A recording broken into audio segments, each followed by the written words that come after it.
A paz de Cristo, queridos, com alegria e com satisfação, mais uma vez nós estamos aqui para abençoar as vidas de professores e alunos da IBD e aos amantes das Escrituras. Se você está chegando agora a este canal, seja muito bem-vindo, inscreva-se neste canal e ajude-nos também a espalhar a palavra de Deus, compartilhando os nossos vídeos nas suas redes. Nós estamos estudando neste segundo trimestre de 2018 valores cristãos, enfrentando as questões morais de nosso tempo. Nós estamos já na lição de número 7, ética cristã e doação de órgãos. Antes de entrar no assunto da nossa lição, eu lembro que nós estamos na última semana de inscrições para o curso Geração de Pregadores. Se você ainda não faz parte deste seleto grupo que está participando do curso, esta é a última semana para você se inscrever. Eu vou deixar o WhatsApp também, o e-mail do curso, para você entrar em contato conosco. Ética cristã e doação de órgãos. Nosso textual está em 1 João 3:16, que diz: conhecemos o amor nisto, que ele deu a sua vida por nós, e nós devemos dar a vida pelos irmãos. Verdade prática: a doação de órgãos, bem como a de tecidos humanos, expressa o verdadeiro amor cristão.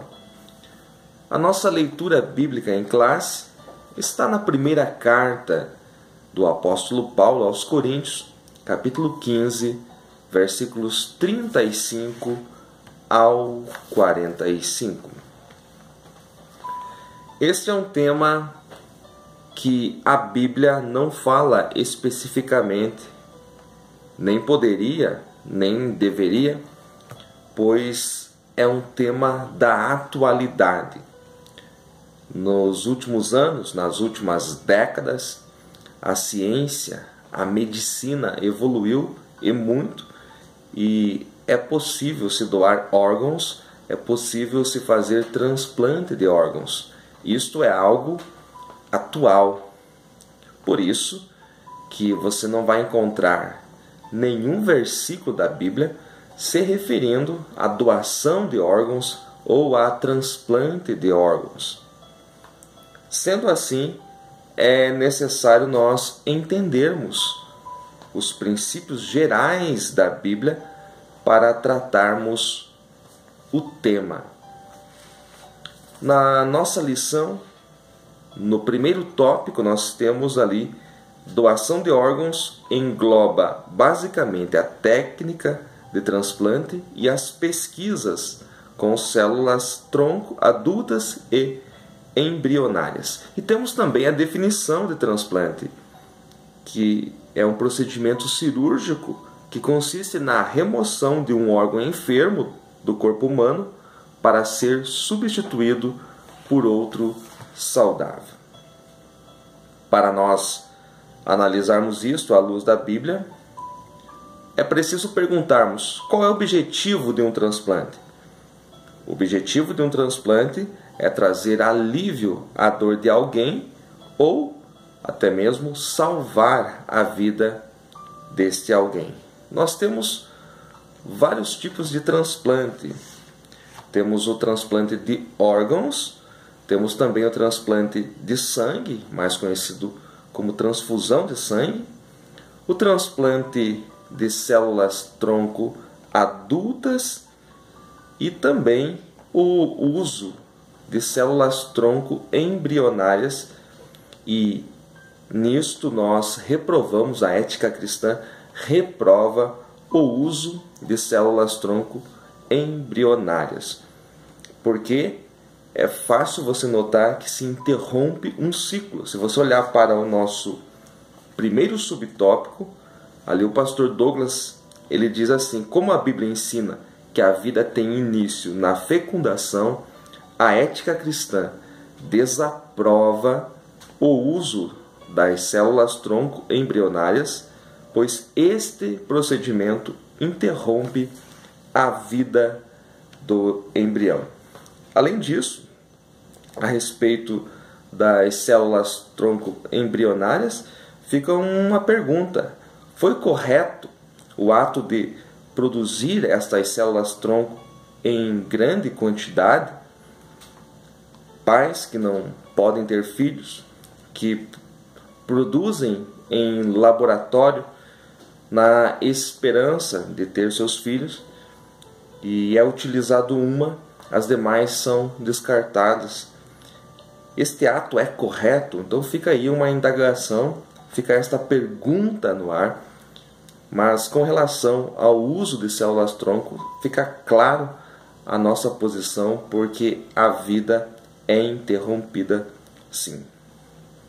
Se nós voltarmos um pouquinho no tempo, até mesmo o nosso pastor ele comenta a respeito de uma decisão que houve no STF em 2008. No livro, na página 82, ele diz que apesar da oposição de segmentos cristãos, em maio de 2008, o Supremo Tribunal Federal permitiu o uso das células-tronco embrionárias para fins de pesquisa e terapia. Então veja bem que mesmo aí sendo contra a maioria dos segmentos cristãos, houve esta aprovação. Quando nós olhamos para a Bíblia Sagrada, nós precisamos entender também que a Bíblia sempre nos incentiva a doar. Com relação à doação, nós vemos ali em Atos, capítulo 20, versículo 35, que mais bem-aventurada coisa é dar do que receber. Então é claro que se nós podemos doar algo para ajudar alguém, nós devemos fazer. Mesmo que seja um órgão do nosso corpo, nós devemos e podemos fazer. É claro que ninguém deve ser forçado a isso. Isso é um ato voluntário de cada um, como fica bem claro na conclusão da nossa lição. Alguns exemplos de doação na Bíblia. Nós temos o caso dos crentes da Galácia, nós temos o caso dos Gálatas, que você pode ver na nossa lição, no segundo tópico dela, onde diz que a igreja na Galácia foi fundada por Paulo, e a igreja sente um carinho tremendo pelo apóstolo Paulo.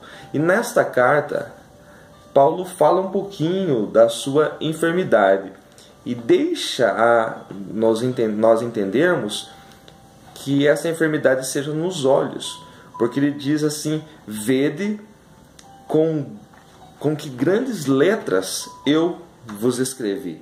Então, a maioria dos teólogos aí conjectura-se que esta enfermidade seja nos olhos.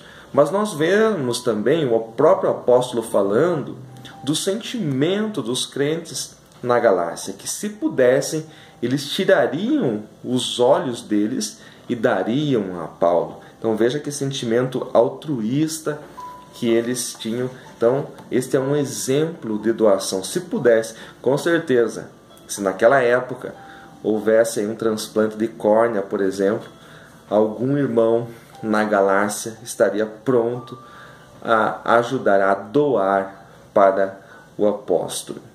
Nós vemos também o desprendimento do apóstolo Paulo nas suas lutas e provações, onde ele diz: eu de muito boa vontade gastarei e me deixarei gastar pelas vossas almas.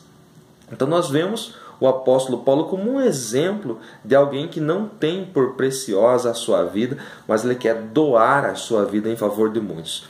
O objetivo dele era que o evangelho chegasse ao número máximo de pessoas possível, por isso ele estava pronto a entregar até mesmo a sua própria vida, como nós vemos ali em Atos 21 e 13, ele está pronto até a morrer pela causa do Evangelho. Então nós vemos o desprendimento do apóstolo, o que é um exemplo para nós.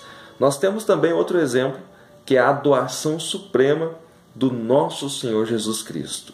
Lá em João 10, versículo 18, ele diz: ninguém tira de mim a minha vida, mas eu de mim mesmo a dou. Ou seja, ninguém estava matando ele, mas ele estava entregando a sua vida em nosso favor. Este é o maior exemplo de doação, o exemplo do nosso Senhor Jesus Cristo, que não doou apenas um órgão do seu corpo, mas doou a sua vida por nós. O maior mandamento que nós temos nas Escrituras é o amor. O maior mandamento é amar a Deus acima de todas as coisas. E o segundo, semelhante a este, é amar o próximo como a nós mesmos. Sendo assim, doar órgãos é um ato de amor, pois você pode estar salvando a vida de alguém. Mediante essas colocações, fica uma pergunta: por que há certo receio quanto à doação de órgãos? A primeira resposta que eu encontro é devido à falta de conhecimento em relação ao assunto. Até mesmo enquanto eu li o livro e a lição, eu estava me lembrando quantas vezes este assunto foi falado na igreja, foi falado entre os irmãos, foi propagado. Então a gente vê que há uma certa falta de conhecimento, de informação para a igreja. E isso leva as pessoas a terem uma resistência. Não é questão de serem contrárias. Não é questão de que as pessoas pensam que isso não seja bíblico. A questão é a falta de conhecimento do assunto. Então, aproveitando esta lição, nós precisamos tratar mais desse assunto, deixar claro para a igreja do Senhor Jesus que este é um ato de bondade, é um ato de amor, que isto é algo lícito, ajudar o outro doando os seus órgãos. Então, na maioria das vezes, a falta de informação impede que as pessoas façam isso. Outra resposta para essa pergunta, por que há certo receio quanto à doação de órgãos, é o temor do comércio e tráfico de órgãos. A pessoa pensa assim: se eu me colocar como doador e eu ficar doente, de repente alguém vai ver lá que eu sou doador e vai acabar tirando minha vida, vai para levar os meus órgãos para alguém. E isso não deve ser algo que venha fazer-nos deixar de ser doador.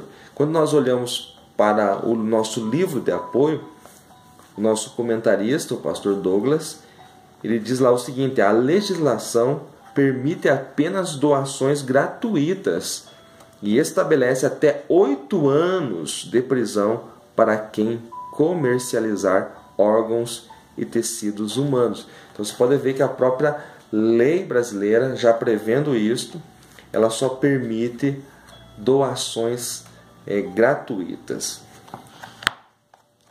Por que há certo receio quanto à doação de órgãos? A terceira resposta é pensamento que somente as classes privilegiadas serão beneficiadas. Então alguém pensa: se eu for um doador, dificilmente alguém da mesma classe que eu, da classe média, classe baixa, vai se beneficiar. Com certeza será alguém da classe alta. Com relação a isso, também no nosso livro nós encontramos a resposta, que o sistema de saúde público mantém um cadastro de pacientes em lista única de espera. Esse critério foi instituído pela Lei de Transplantes, cuja responsabilidade recai sobre as centrais de notificação. Então, não existe privilégio, existe uma lista única, mas alguns pensam que isso não acontece, então acabam colocando barreiras para não serem doadores. Olha, um tema como este, até mesmo eu sou confrontado. Muito poucas vezes eu parei para pensar sobre isso. e muito menos para ensinar sobre este assunto. Então, cada vez que nós temos uma lição desta, nos confrontando, isto é algo bom, que nós paramos para pensar as nossas atitudes, o que mais nós podemos fazer pelo próximo. Então é necessário nós não apenas propagarmos o verdadeiro amor, mas principalmente viver o verdadeiro amor. O amor que está pronto a doar-se pelo próximo, ou a doar um órgão ao próximo. Aquilo que estiver ao nosso alcance, nós podemos e devemos fazer. Que Deus abençoe a todos, em nome de Jesus.